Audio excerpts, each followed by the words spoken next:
araw mga bata, ngayon ang ating pag-aaralan ay tungkol sa maikli at mahabang salita.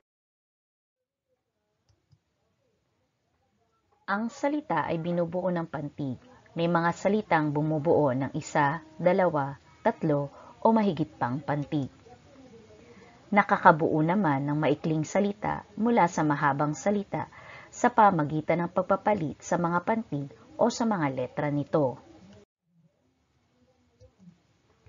Ang bawat salita ay binubuo ng mga pantig. Maaari itong palitan o dagdagan ng pantig para makabuo ng bagong salita. Pantig ang tawag sa bawat pagbuka ng bibig sa pagbigkas ng salita. Kapag isinusulat, ginagamit natin ang gitling sa pagpapantig. Ngayon, gawin na natin ang mga pagsasanay.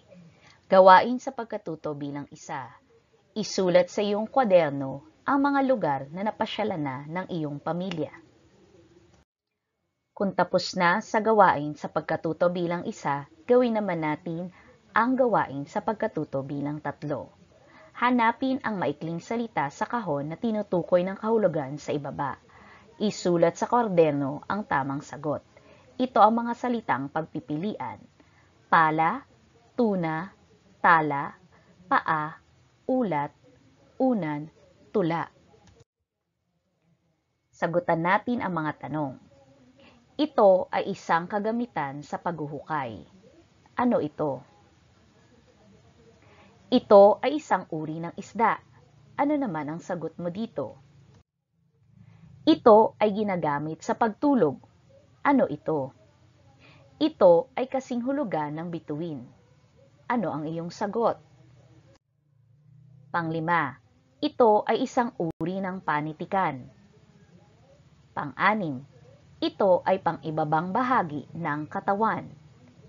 At pang-pito, ito ay ang pagbibigay ng impormasyon batay sa nakalap na datos.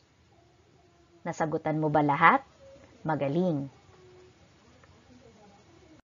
Ngayon naman, upang mas maunawaan ang aralin, ay gawin naman natin ang gawain sa pagkatuto bilang 4.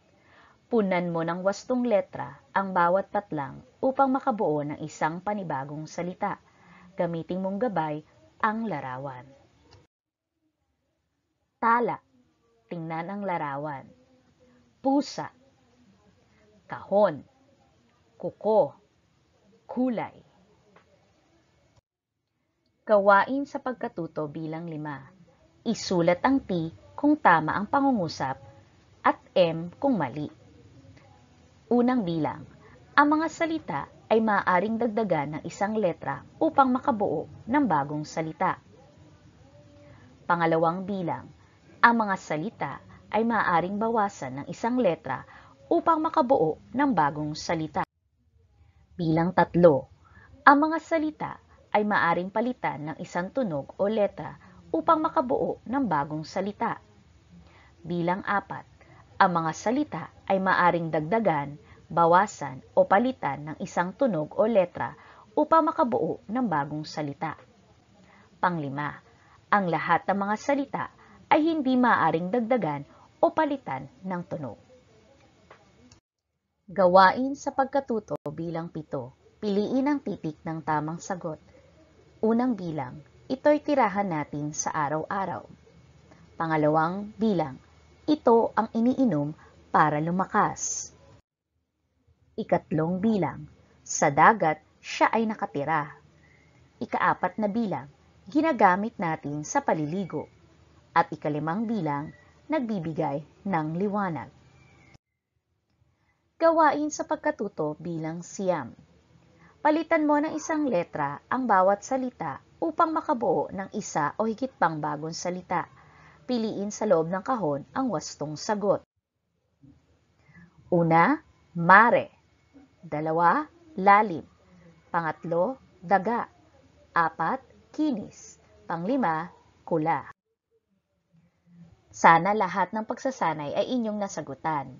Maraming salamat sa inyong pakikinig.